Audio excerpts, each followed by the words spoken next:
Hey, brother from the third stone here again. And I'm telling you, today it is raining, it is dark outside. It's Sunday, April 30th. Man, oh man, oh man. I just did a video prior to this one in reference to retirement and and trying to get your things in order. Remember, get a living will, and a trust, a family trust. And that's it. But I'm also going to talk about this book here, short but sweet. And it is The Desolate Place for Defiant People.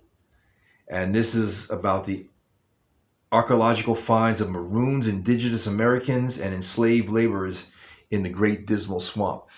Um, Being in this area, which is the Tidewater, Hampton Roads region, I'm about 45 minutes away from the border of North Carolina. And I went down to the Dismal Swamp a couple of weeks back. I did a short video on this, but I also purchased this book.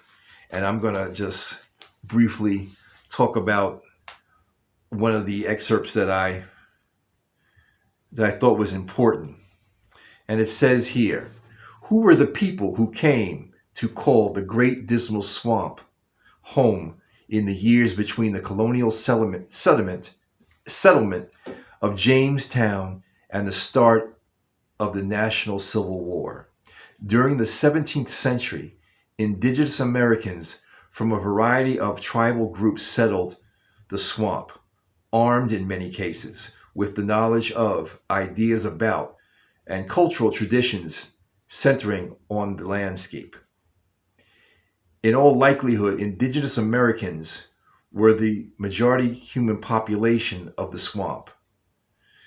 When enslaved Africans and African Americans began to permanently extricate to large numbers from the systematic enslavement and captivity that had come to define the colonial world beyond the swamp, such self-emancipators from enslavement in any context around the globe are typical called Maroons in the first literature. Now, this is important because this swamp is big. It is humongous.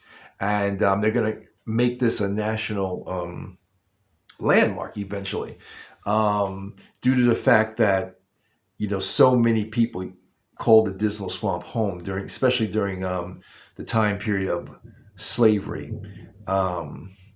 So this gentleman's book is written by Daniel O. Sayers, and they're doing archaeological digs in this area. And if you go there, everybody that I ran into that work there, they're very knowledgeable of what's going on. Matter of fact, they have the Africans built a canal through a waterway through the swamp, and it is big. It goes all the way up to New York, all the way down to Florida. So this is a big thing. But the swamp is located in southern part of Virginia, near the Tidewater region, and in Camden County, North Carolina, and it's big. So if you ever get a chance, you can go down there, visit the place. It's a wildlife refuge. They have all kinds of animals there. And it's a day trip. It is a day trip. So go there, Great Dismal Swamp. Check out this book. You can get this book, and it's about people who lived in the Great Dismal Swamp. And they were there for a number of years. We're going decades. They stayed there because there's stories that I've talked to some people around here that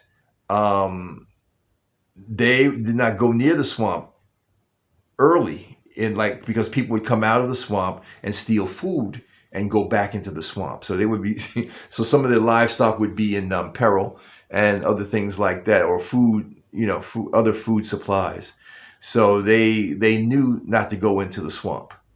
We're talking about the European population, because of the fact that Maroons were there and they set up their own civilization, if you will. So in any event, I am Brother from the Third Stone. That's your quick history lesson from the Tidewater area, Hampton Roads, Virginia. And it's getting ready to storm because it's gotten black out here. Can't even have no fun, but at least the Knicks may win today. Hopefully. Peace.